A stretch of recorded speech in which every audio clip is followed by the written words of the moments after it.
Alors, une langue ne commence pas à disparaître lorsque ses derniers locuteurs se taisent. Elle commence à reculer dès lors qu'elle cesse d'être jugée nécessaire pour apprendre, pour transmettre, pour créer et pour entrer dans l'avenir.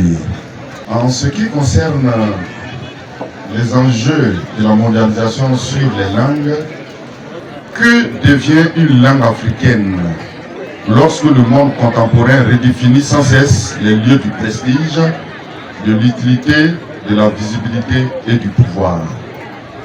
Ma thèse est la suivante. La mondialisation ne détruit pas mécaniquement les langues africaines, mais elle les reconfigure, les hiérarchise et puis les reléguer. Le danger n'est donc pas seulement celui de la disparition, il est aussi et peut-être plus profondément celui du déclassement fonctionnel. Une langue peut continuer à être parlée, chantée, aimée, transmise partiellement et néanmoins perdre l'essentiel, à savoir sa place dans l'espace où se fabrique désormais le savoir légitime, la réussite scolaire, l'écrit, l'institution et la modernité. La vitalité d'une langue ne peut plus être pensée uniquement à partir de l'oralité. Une langue durable est aussi une langue qui s'écrit, se lit, se fixe, se transmet par des supports, se dote de ressources pédagogiques, s'ouvre à des terminologies nouvelles et peut porter des contenus au-delà de l'échange immédiat. Le Nouni a été décrit.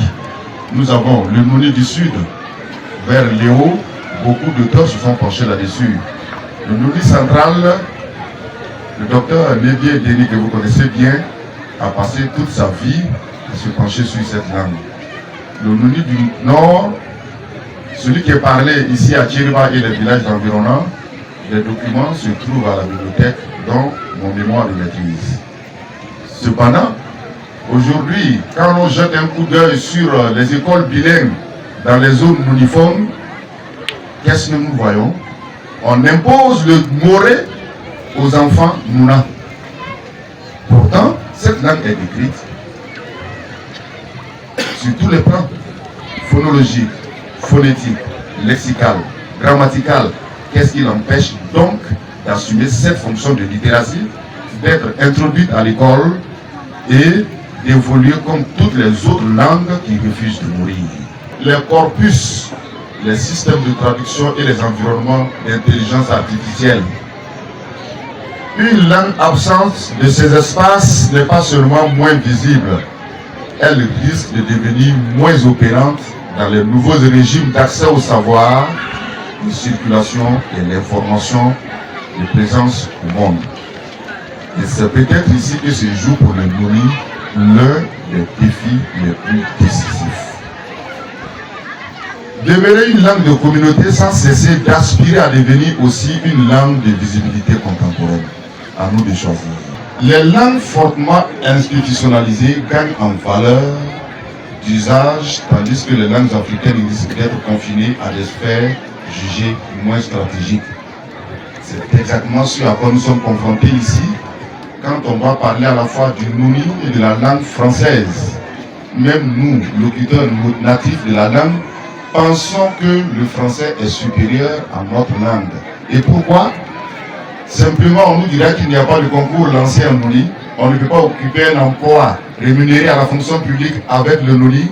On ne peut pas voyager à travers tout le Burkina Faso avec le Nouni, alors qu'avec le français, cela est possible. Je vais vous démontrer que cela est de notre faute à nous. Le Nouni se trouve précisément confronté à cette épreuve.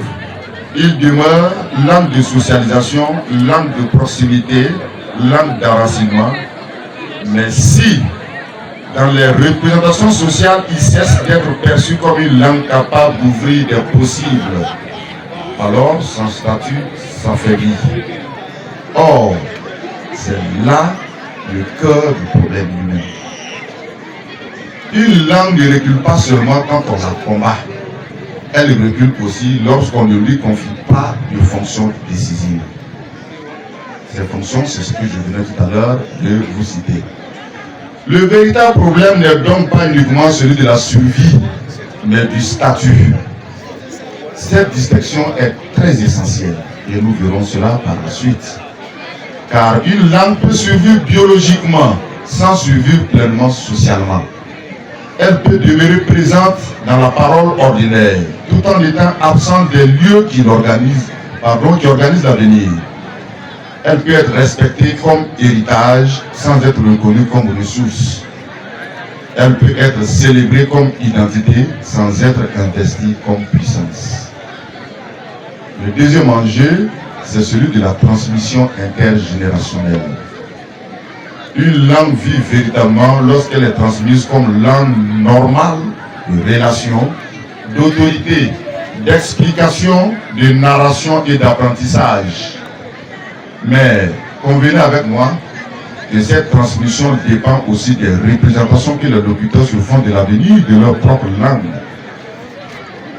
Si les familles en viennent à penser que seule une autre langue prépare réellement la réussite scolaire ou l'ascension sociale, alors la langue locale se voit peu à peu déplacée. Elle reste langue du cœur, mais elle n'est pas pleinement langue de projet. Et aujourd'hui, je peux affirmer que c'est un peu le cas de notre langue de Noni. Cela me semble-t-il l'un des risques les plus subtils pour le Noni. Une langue que l'on continue d'aimer sans plus la juger suffisante pour préparer l'avenir entre dans une fragilité silencieuse. Elle n'est pas rejetée, elle n'est pas reléguée, elle n'est pas niée, elle est rétrécie. Et lorsqu'une langue cesse d'être portée par une ambition collective, sa transmission elle-même devient plus vulnérable.